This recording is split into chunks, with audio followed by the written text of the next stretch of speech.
Against All Odds. And no, I'm not talking about one of my favourite Phil Collins songs. I'm talking about Impact Wrestling for you here today on SCW. Thank you for choosing the channel and choosing the video. Please subscribe right now. Leave any comments in the comment section. Please like and share the video as well. And just before we start, if you're singing Phil Collins now for the rest of your day, then I do apologise in advance. If you're one of the younger viewers, then please Google it. But enough of that. Take a look at me now. Let's get straight into it. Then we've got 9 matches to predict. And I'm going to be doing some of the matches almost simultaneously. But we're going to start off with a big one. Kenny Omega taking on Moose for the Impact World Championship. Now, of course, this will take place at Daily's place. So it's the home field advantage for Kenny. And, of course, it's not going to be taking place in the Impact Zone. So this is an interesting turn of events. I did wonder myself, does it take away from Impact Wrestling? But at the same time, I think actually it could benefit the company in a way because it should be where the championship has been taken from your company. It's somewhere else. It's for you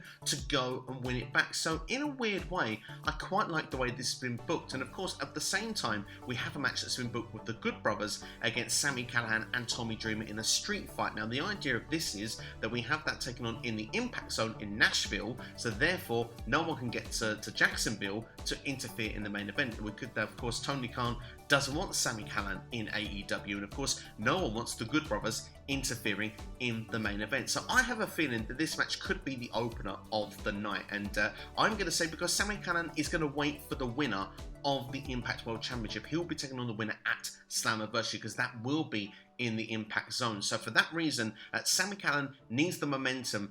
Tommy Dreamer is a partner. I mean, it is what it is. It's a street fight. Tommy suits this kind of wrestling. I wouldn't say Tommy Dreamer needs a win on pay-per-view over the Good Brothers in 2021, but for this match, I think it's important that Sami Callihan picks up the W. So for that reason, I'm going for Sami Callihan and Tommy Dreamer to defeat the Good Brothers. And then this leads to the main event here, where I can talk and say that it's in Daily's place in Florida. They don't want Sami Callihan to turn up. Wouldn't it be interesting if Sami turns up after the main event? Maybe there's some sort of flight. I don't know the logical distance, if it's actually doable or not, but hey, this is pro wrestling. Sometimes we need to suspend our disbelief. It just feels like that anti-hero. Sami Callihan's almost going that babyface role, if you want now. The Steve Austin of the 90s, your CM Punks of yesteryear. It can be the case of where Sami Callihan is going to be the anti-hero and turn up here on behalf of Impact Wrestling because yes, surprise, surprise, I'm going for Kenny Omega to defeat Moose. I think this match with Kenny Omega and Moose could be one of the Impact matches of the year. I really think that this has got a lot of potential to be an awesome encounter, but let's not forget the Good Brothers may not be there as it's in the home field advantage for Kenny Omega. The Young Bucks might be, so keep an eye out. The Young Bucks could be involved this evening, and this can involve them being involved in Slammiversary as well. They're going to probably try and make this the biggest show they can in July for Impact. So if the Forbidden Door is open and they have Kenny Omega already, and Kenny Omega versus Sami Callihan, by the way, would be an amazing main event. What about the Young Bucks being involved on that show? And if they were a reason to cost Moose, if Moose's contract is not expired by that point, maybe you can have like Moose and Eddie Edwards as a tag team going for the AEW Tag Team Championship at that point. That could be an interesting one. I know Eddie and Moose have history of being friends. They probably have better history in Impact of being enemies, but right now, I mean, it's all about the company. It's all about, knowing that Impact needs to get the W. And of course, if Moose can't do it on his own, maybe he just might reluctantly turn to a friend. Maybe Eddie Edwards would be the right one. Of course, Mr. Impact Wrestling as well. So, I mean, that could be a direction we could be heading towards Slammiversary. But to give final predictions then on the first 2 matches I'm talking about, I'm going for Sami Callihan and Tommy Dreamer to defeat the Good Brothers, but I'm going for Kenny Omega to retain the Impact World Championship against Moose.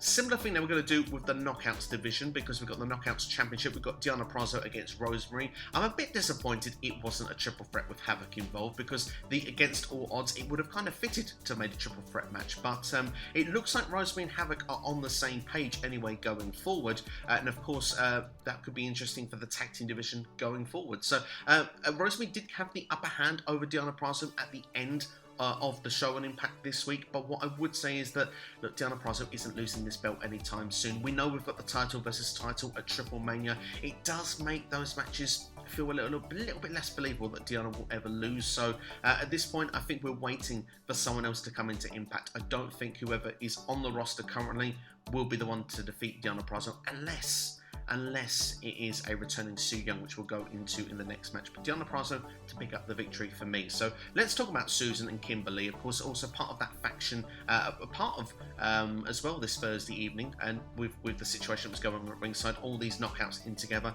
they'll be challenging for the tag team titles against Fire and Flava, and I think the Fire and Flava will retain because they just won their belts back last month. It seems a bit soon and a bit sudden. Even though Tasha Steelz picked up the victory, I usually think the go home show, usually if you have the advantage, that doesn't mean you do at the pay-per-view. And let's not forget, everyone kind of got beaten down at the end here by Havoc and Rosemary, which makes me believe that Havoc and Rosemary will be going for the Knockouts Tag Team Championships come Slammiversary. I think that could be against Fire and Flava. What we need to also remember here is that Kimberly and Susan, although they were on the same page, Susan is being a typical Susan, and she's not really doing the favours for Kimberly and Deonna Purrazzo. She sort of, let's have the match now, and it's not really to their timing or their taste. And you can see with Kimberly, she was unprepared this past week on Impact. She ended up losing. Deonna Purrazzo got upset. I wouldn't be surprised if Deonna and Kimberly in the near future turn on Susan and we get Su Yung back for Slammiversary against Deonna Purrazzo. As you can see here, we're 1 month away. A lot of speculation, a lot of time for fantasy booking. This video may be not on the money, but hopefully it will be. Let's wait and see. But certainly for match predictions there, Deonna Purrazzo to actually retain the Knockouts Championship, and also the Knockouts Tag Team Championships will remain as well with Fire and Flava. So now we can just go singularly with matches now. We don't really have to mess around with match 2 or 3 matches at the same time. But one match that I'm very much eagerly anticipating for, and could be the opener if it's not Sami, Callihan and Tommy Dreamer against the Good Brothers, is this number 1 contenders 5-way for the X Division Championship, number 1 contendership anyway. We've got Petey Williams, we've got Trey Miguel, Ace Austin, Chris Bay and Rohit Raju. This is going to be awesome. No way, there's no getting around it. It's going to be a phenomenal match. All 5 are phenomenal workers.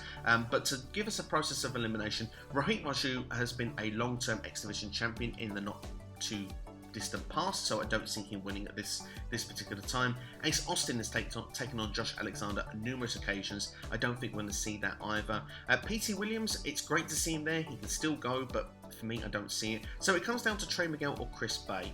I'm going to stick my money on Chris Bay because I think, Josh Alexander being a top babyface at the moment, I think we need a heel going into Slammiversary. So for me, I'm going to go for Josh versus Chris Bay as the Slammiversary match. So Chris Bay will pick up the victory for me, probably pinning either Rohit Raju or Petey Williams. What's interesting then is what the direction could be for Ace Austin going into Slammiversary. I'd like to see them actually renew the rivalry with Trey Miguel. I didn't think that was a closed chapter after last year, for being brutally honest, before Trey Miguel left the company. So I'd like them to go back to that. But obviously with the Super Canadian Destroyer that was done by Petey Williams on Madman Fulton, which may make Madman Fulton not a factor in this match, I wouldn't be surprised if Ace Austin and Petey Williams was a small program that went on to Impact TV. Next we've got Rich Swann against W.Morrissey, which would feel like a main event almost in a lot of quarters, or an upper main event in the Impact realms already. W.Morrissey has been unbelievable since coming in, and the size advantage over Rich Swann I think will be too much. But Rich Swann, he's got the heart. He was a long-term Impact World Champion. This will be a big win for W.Morrissey, picking up the win over Rich Swann, beating a former World Champion, putting himself in that position already. I could see W.Morrissey being, if not champion, definitely championship contender before the end of the year. Next then, we're going to look at Kojima against Doering. It's good to see Kojima, of course a New Japan legend, involved here with Impact Wrestling for this, at least the short term anyway, against someone that spent a lot of time in Japan in Doering. But I think Doering's got to pick up the victory here. We've had numerous occasions where people have come from outside of the company into Impact, picking up victories, but recently the tide has changed. We see the first one, Josh Alexander defeating El Phantasmo from New Japan. We did see as well Finn Juice win the Tag Team Championships but lose them to Violent by Design. Now I think we need to continue it one more time. Joe Doering needs to establish dominance for Impact, especially as their world champion is still not someone of their company. So Joe Doering for me to pick up the victory. The Impact Tag Team Championships will be on the line as well. Violent by Design, of course, they're doing the Freebird rule.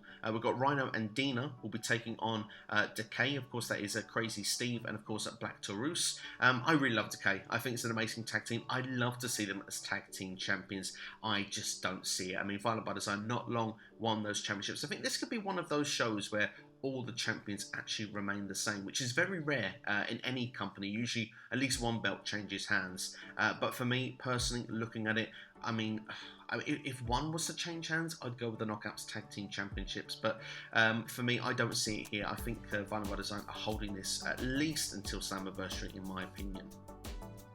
Last but not least, then, let's talk about Tenille Dashwood against Jordynne Grace.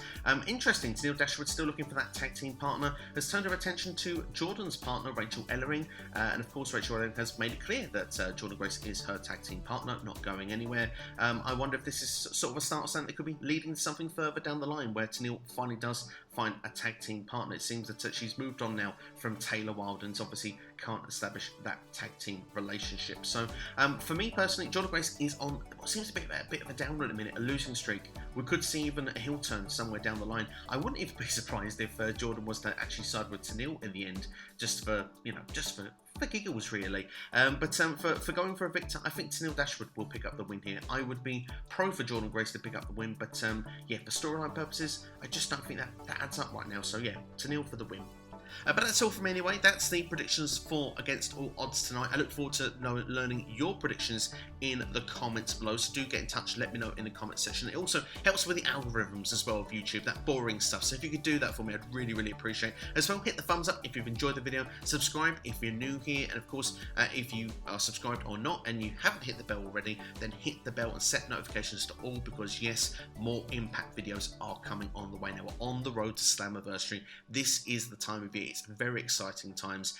It's certainly with the releases that have been done elsewhere, this could be to Impact's advantage, and they have already put that strategy again for Slammiversary. So I look forward to doing lots of videos on the road to Slammiversary with that, and as well with the roster we currently have and the direction towards that card of what we will get in the middle of July.